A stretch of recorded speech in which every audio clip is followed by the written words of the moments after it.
2차 선교 여행의 반환점이 고린도라 그랬죠. 그래서 터키에 있는 수리아 안디옥부터 출발해서 수리아 지방, 길리기아 지방으로 했다가 터키로 쭉 돌다가 터키에서 계속 그 동쪽에서 이 말씀을 전하려고 하니까 성령께서 막으셨고 말씀을 전하지 못하게 하시고, 그러니까 자꾸만 막혔죠. 막혔는데도 사도 바울이 깨닫지 못하니까 환상 중에 마케도니아의 한 사람이 와서 일어나서 손짓을 하면서 이리 와서 우리를 도와달라. 그래서 터키의 드로아에서 유명한 환상을 보고 드로아에서 배를 타고 거기서 네아폴리로 거쳐서 빌립보로 해서 그리스 지방으로 넘어가죠. 그리스 지방은 이 셋으로 나눌 수 있다고 그랬잖아요. 그래서 북부 지방에 있는 마케도니아, 중부 지방에 있는 아테네를 중심으로 한 중부 지방의 도시, 그리고 아테네 그 밑쪽으로 조그만한 이렇게 길이 굉장히 좁아요. 길이 좁은데 그 길 좁은 걸로 연결돼서 큰 반도가 하나 있죠. 우리나라도 한반도라 그러잖아요. 그러니까 이제 영어로 얘기하면 코리안 페닌슐라 그러는데 한국의 반도라는 뜻이거든요. 반도. 반도는 온전한 이렇게 육지 땅이 아니라 육지에 걸쳐 있는, 한 면이 육지에 걸쳐 있고 나머지 세 면은 바다인 곳이 반도죠. 우리나라도 이렇게 세 면이 바다니까. 그래서 거기도 그리스의 맨 아래쪽은 요만한 아주 한 2km 되나요? 거기 지난번에 가서 보셨지만 고린도 운하가 거기 있는데 2km 되는 거기 그 좁은 땅을 중심으로 해서 이렇게 그리스의 중부 지방하고 연결돼 가지고 큰 반도가 있죠. 거기가 펠로폰네소스 반도고, 그 펠로폰네소스 반도의 수도가 여기 고린도거든요. 그래서 이 터키에서 드로아에서 배 타고 빌립보 마케도니아의 첫 성으로 들어가서 데살로니가, 그리고 베레아, 아테네, 그리고 고린도까지 이렇게 오게 되죠.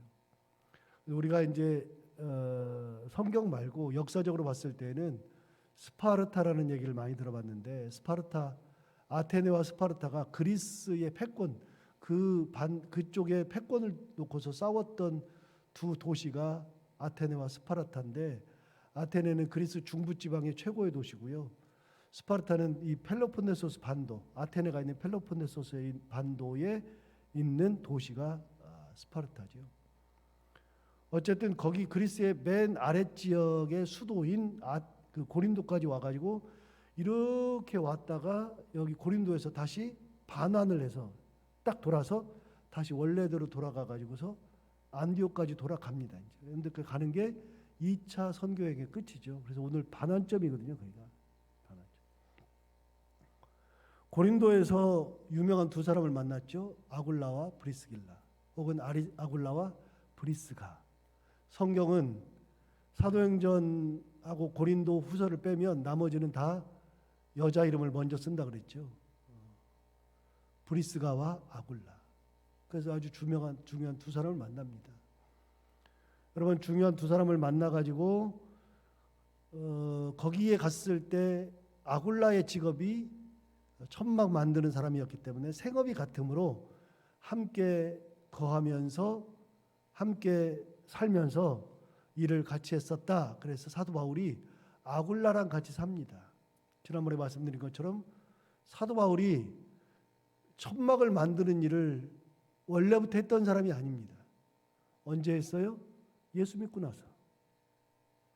그러면 예수 믿고 나면 더 좋은 일이 많을 것 같고 더 높은 자리에 올라갈 것 같은데, 사도 바울을 보니까 더 낮은 자리로 내려가고 천막 만드는 천한 일을 하면서 생계를 유지하면서 살아요.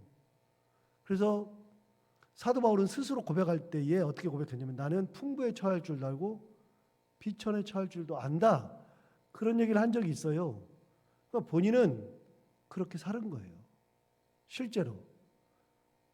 빌립보서 한번 찾아가 볼까요? 빌립보서 4장에 고린도 후서 다음 에베소, 빌립보 이렇게 돼 있죠. 갈라디아서, 에베소, 빌립보. 제가 가진 성경으로는 322페이지 322페이지를 보시면 빌립보 4장 11절 내가 궁핍함으로 말하는 것이 아니니라 어떠한 형편에든지 나는 자족하기를 배웠노니 나는 비천에 처할 줄도 알고 풍부에 처할 줄도 알아 모든 일 곧 배부름과 배고픔과 풍부와 궁핍에도 처할 줄 아는 일체의 비결을 배웠노라 그렇게 얘기한 적이 있어요. 그리고 13절에 바로 13절에 그 다음에 우리가 진짜 잘하는 말씀 내게 능력 주시는 자 안에서 내가 모든 것을 할 수 있느니라 이렇게 얘기했거든요. 우리는 내게 능력 주신 자 안에서 내가 모든 일을 할 수 있느니라 이것만 아는데 사실은 그게 아니고요. 그 앞에 말씀이 굉장히 중요한 거예요. 뭐라 그러냐면 내가 궁핍함으로 말하는 것이 아니니라 어떠한 형편이든지 내가 자족하기를 배웠다 그랬는데 여러분 이게 궁핍함으로 말하는 것이 아니니라 이 말의 뜻은 뭐냐면요. 여러분 이거는 궁핍하다는 뜻이거든요. 예를 들어서 이런 거예요. 내가 신창교회 다녀서 하는 얘기가 아니라 신창교회 다닌다는 얘기예요. 내가 그거 해봐서 아는데 내가 해봐서 말하는 게 아니야. 내가 가봐서 말하는 게 아닌데 그 말은 뭐냐면 가봤다는 얘기거든요. 그러니까 궁핍함으로 말하는 것이 아니니라 그 말은 뭐냐면 내가 궁핍하다. 너희도 알다시피 내가 다 궁핍하다. 그런데 내가 궁핍함에서 내가 말하는 것이 아니라 내가 어떠한 형편이든지 자족하기를 배웠다. 그래서 자족의 비결, 자족의 은혜 이걸 사도 바울이 얘기한 적이 있거든요. 자족이라는 게 뭐예요? 스스로 만족한다 그런 건데 여러분 자족의 은혜를 배우는 것이 굉장히 중요하거든요. 그래서 어느 형편에든지 자족의 은혜가 있으면 달라지는 거예요. 형편과 상관이 없어요. 그래서 12절에 얘기하잖아요. 나는 비천에 처할 줄도 알고 풍부에 처할 줄도 안다. 예수 믿고 나서 비천한 일이 더 많았고요. 궁핍한 일이 더 많았고요. 힘든 일이 훨씬 더 많았어요. 그런데 비천에 처할 줄도 알고 풍부에 처할 줄도 알아. 모든 일, 즉 배부름과 배고픔과 풍부와 궁핍에도 처할 줄 아는 일체의 비결을 배웠다. 이렇게 얘기하거든요. 그러니까 사도 바울은 본인이 여러 곳에 다 처해 보면서 했어요. 그런데 중요한 게 하나 있어요. 여러분 빌립보서는 무슨 서신이라고 그랬어요? 에베소서, 빌립보서, 골로새서, 빌레몬서 이 네 개는 무슨 서신이요? 옥중서신이라고. 옥중서신. 에빌골 계속 나오죠. 에베소, 빌립보, 골로새. 그다음에 빌레몬. 이건 옥중서신이라고요. 네 개는. 옥중서신이라는 얘기는 사도 바울이 어디서 썼다고요? 옥에서 썼다고요. 옥에서 썼는데 옥에서 썼을 때에 사도 바울이 뭔 얘기를 하고 있어요? 내가 궁핍함으로 말하는 것이 아니니라 그러면 옥에 있다는 얘기예요. 옥에 있다는 얘기. 그런데 그곳에서도 내가 어떠한 형편이든지 일체에 자족하는 그런 것을 배웠다. 그러면서 얘기하는 거예요.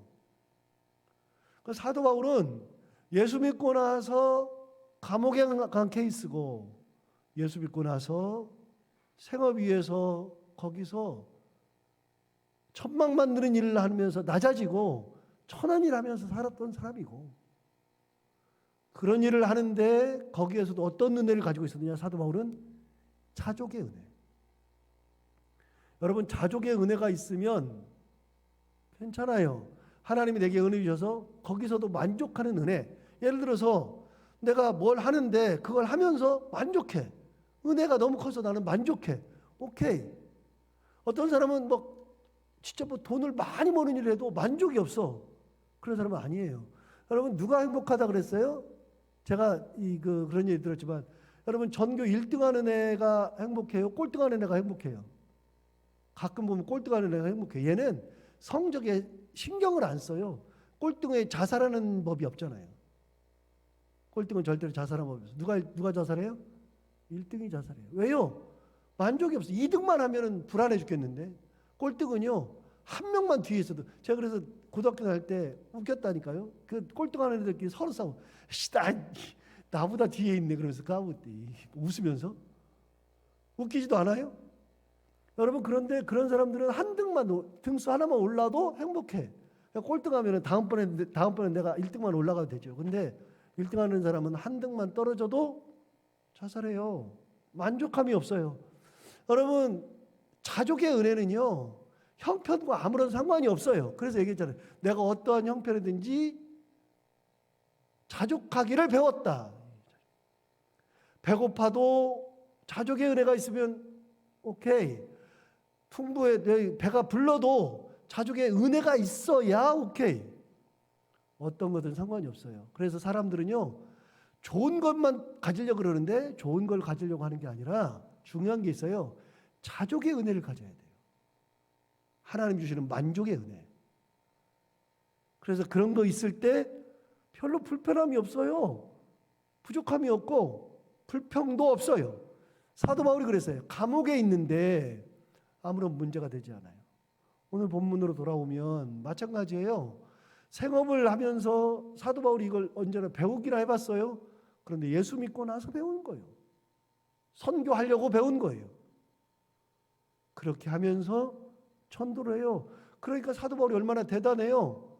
그런데 5절을 보시면 실라와 디모데가 마게도냐로부터 내려오매, 이거는 지난번에 제가 설명했어요. 17장에 보면 베레아에서 떠나올 때 얼마나 급한지 사람들이 사도 바울만 배에다 실어가지고 아테네로 데리고 왔죠. 아테네로 와가지고서 사도 바울이 떠나는 사람들에게 빨리 실라와 디모데를 나한테 보내라. 그런데 아테네에 있을 때는 그 사람들이 못 오다가 고린도에 내려갔는데 그때서야 내려온 거예요. 그래서 이 성경을 보면 17장 3절하고 연결이 딱 돼야 성경을 제대로 공부하는 거예요. 어쨌든 마게도냐로부터 내려왔대요. 마케도냐 어디요? 베레아요.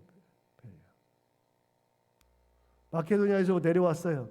그런데 5절, 바울이 하나님의 말씀에 붙잡혀 유대인들에게 예수는 그리스도라 밝히 증언했다. 지난번에 말씀드렸는데 여러분, 예수와 그리스도는 다른 거라 그랬어요.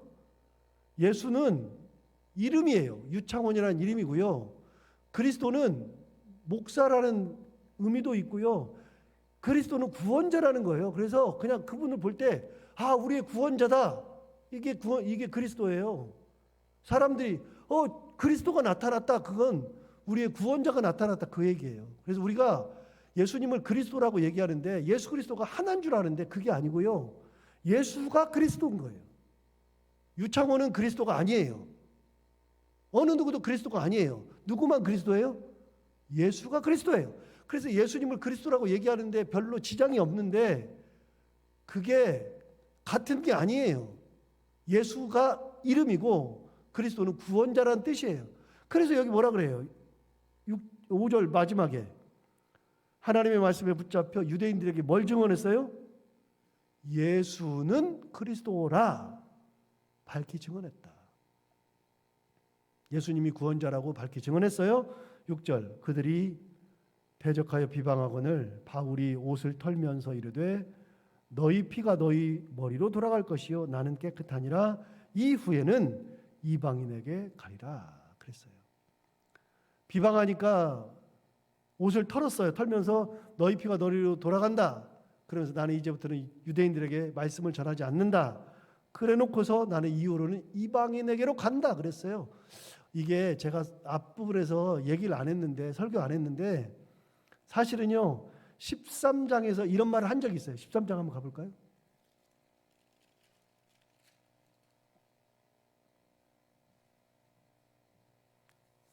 (13장) 44절부터 볼게요. 이게 비시디아 안디옥에서의 얘기인데,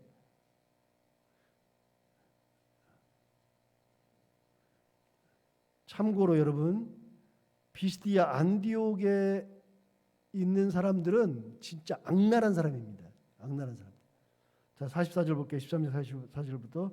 그 다음 안식일에는 온 시민이 거의 다 하나님의 말씀을 듣고자 하여 모이니 유대인들이 그 무리를 보고 시기가 가득하여 바울이 말한 것을 반박하고 비방하거늘.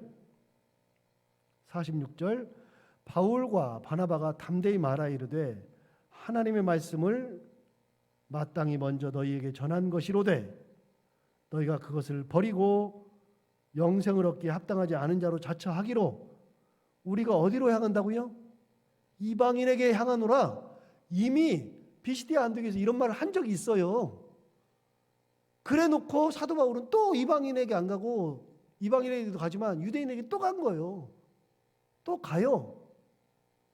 그리고 또 상처 입어. 그래가지고 오늘 또 이방인에게 간다 그래요. 여러분, 제가 로마서 지금 설교를 준비하고 있는데 새벽기도 로마서 9장에서 사도 바울이 엄청 고민을 해요. 무슨 고민하냐면 자기 마음에 고통이 있고 근심이 있대요. 뭐가 고통 근심이냐? 나의 동족이 구원 못 받는 것이 고통이래요.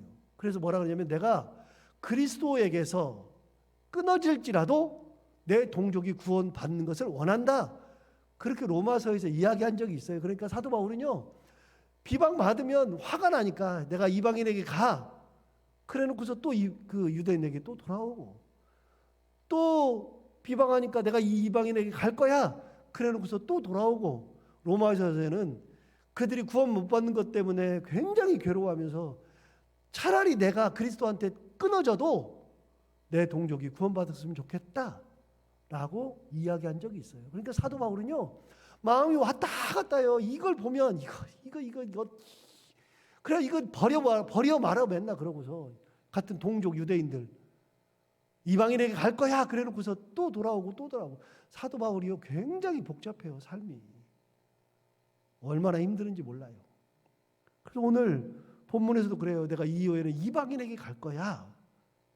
옷의 먼지를 털어버렸죠.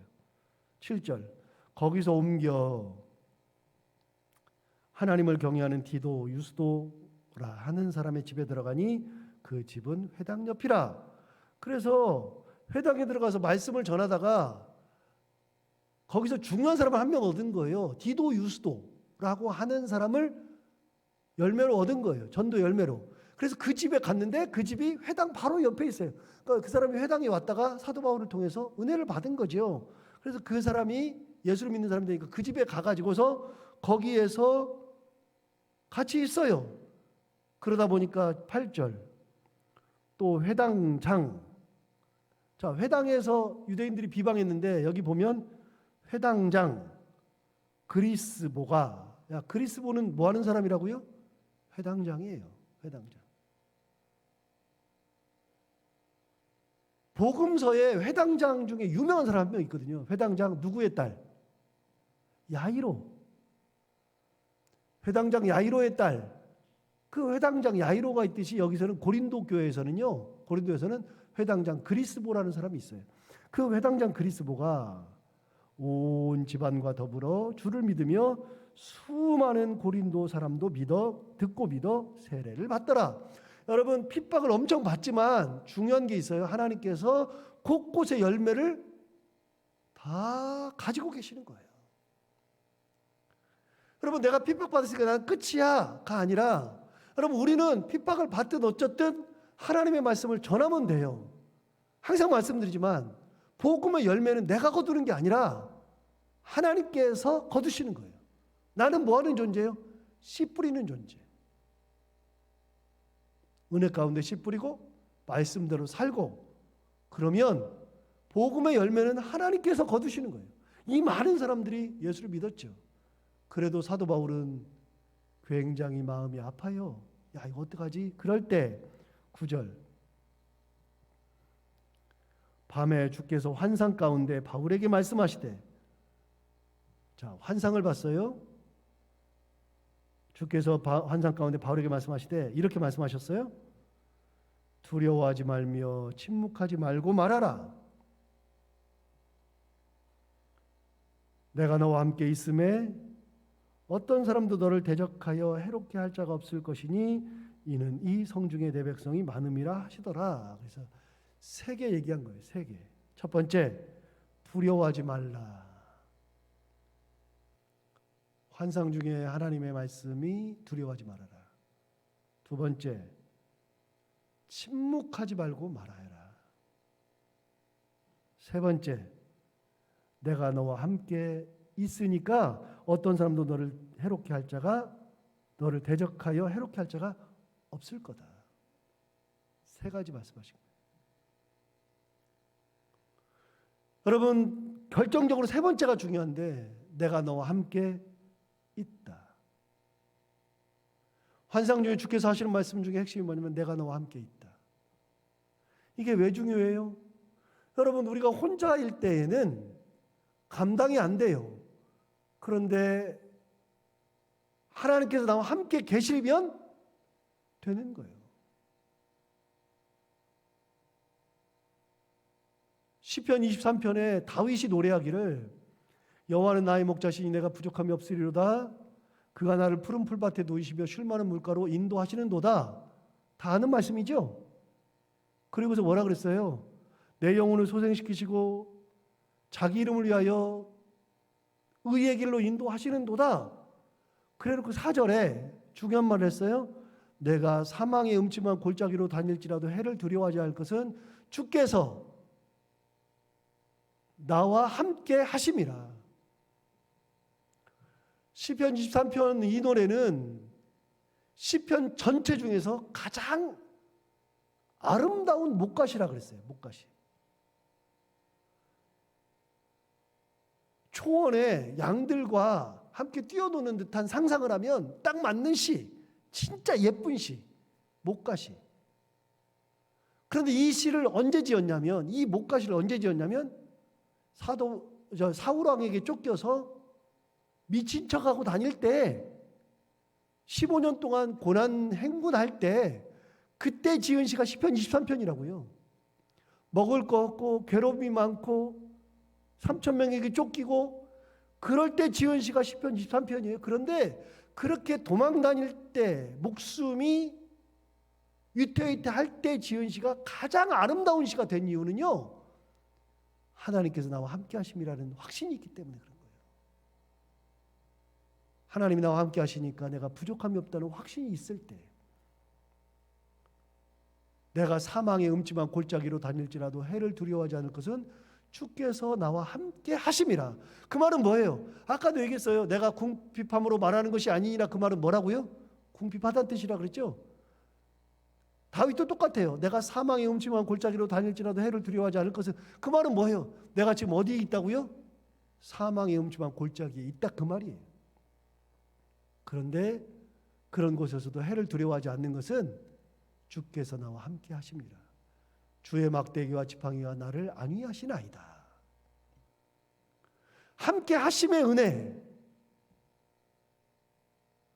또 하나 더 해볼까요? 이사야 41장 10절. 여러분, 우리가 잘 아는 말씀.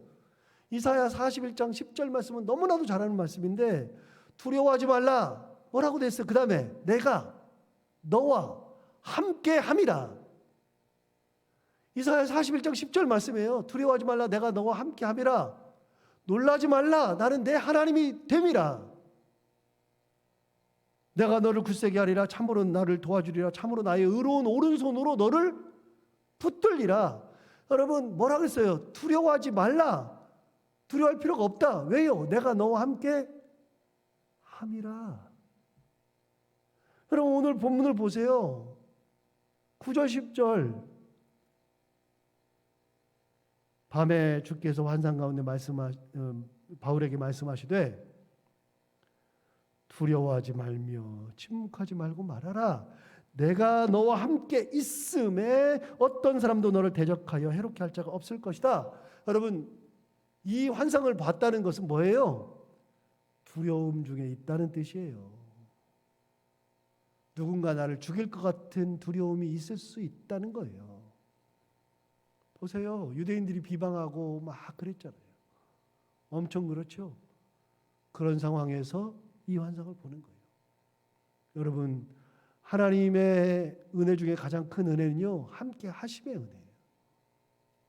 그런데 신약 성경 들어서 함께 하심의 은혜가 있어요. 우리한테 지금 있어요. 그게 뭐예요? 여러분, 예수를 낳았을 때 가브리엘 천사가 마리아에게 주신 말씀이 있어요. 그를 임마누엘이라 하리라 그랬는데, 임마누엘의 뜻이 뭐라 그랬어요? 그 다음에 나와요. 이는 하나님이 우리와 함께 하시다, 계시다, 그 말이죠. 여러분, 임마누엘이신 예수 그리스도, 예수님을 임마누엘이라 그래요. 임마누엘. 임마누엘은 예수님만 얘기하는 거예요. 예수님만. 그러니까 예수님이 임마누엘의 은혜로 우리에게 오셨는데, 원래 예수님이 하나님이신데 하나님이 우리와 함께 하시러 오신 거니까 임마누엘이에요. 지금도 우리와 예수님께서 함께 하시는 거예요. 임마누엘의 은혜. 지금도. 그래서 여러분, 어느 곳에 있어도 괜찮고요, 무엇을 해도 괜찮고요, 어떤 상황이어도 괜찮아요. 여러분, 오늘 사도 바울이 보았던 환상을 기억하세요. 고린도 교회에서 봤던 환상 가운데 세 가지 말씀하셨어요. 첫 번째는 두려워하지 말아라. 두 번째는 침묵하지 말고 말하라. 세 번째는 내가 너와 함께 있음에 어떤 사람도 너를 대적하여 해롭게 할 자가 없으리라. 그래서 힘을 내서 더 말씀 전도하는 거예요. 이러고 나서 또 고난 엄청 받아요? 고난 끝난 게 아니에요. 괜찮아요. 고난이 있어도 괜찮아요. 하나님이 함께 하시면 되니까. 이런 사도 바울의 은혜, 하나님이 함께 하심의 은혜, 이런 은혜를 항상 누리며 살아가기를 바랍니다. 기도하겠습니다. 하나님 아버지, 감사합니다. 오늘도 귀한 말씀으로 우리에게 은혜 주셔서 감사합니다. 깨닫게 해주셔서 감사합니다. 하나님 아버지, 사도 바울이 예수 믿고 나서 천막 만드는 일을 하면서도, 감옥에 가서도, 그러면서도 내가 자족하기를 배웠다 말씀하셨고, 내가 비천에 처할 줄도 알고 풍부에 처할 줄도 안다. 배고픔, 배부름, 그런 모든 것을 이겨낼 수 있는 자족의 은혜를 얘기했듯이 우리도 하나님 은혜 안에서 자족할 수 있는 은혜를 허락하여 주옵시고, 또 사도 바울에게 나타나셔서 두려워하지 말아라, 침묵하지 말고 말하라, 내가 너와 함께 있다 말씀하신 것처럼 하나님 아버지, 우리와 함께 하시는 은혜 항상 누리면서 어느 곳에서든 어떤 상황에서건 어느 때건 하나님의 은혜와 동행하며 하나님과 동행하는 그런 삶을 살아가는 저희들 모두가 다 되게 하여 주옵소서. 하나님 아버지, 오늘 하루를 살아갈 때 사도 바울의 이 은혜를 묵상하며 은혜 가운데 살게 하여 주옵시고, 해야 되는 것들 기쁨으로 잘 감당하는 하루, 만나는 사람들과 함께 웃으며 행복한 하루를 보내는 귀한 하루가 되게 하여 주옵소서. 예수님 이름으로 기도하옵나이다.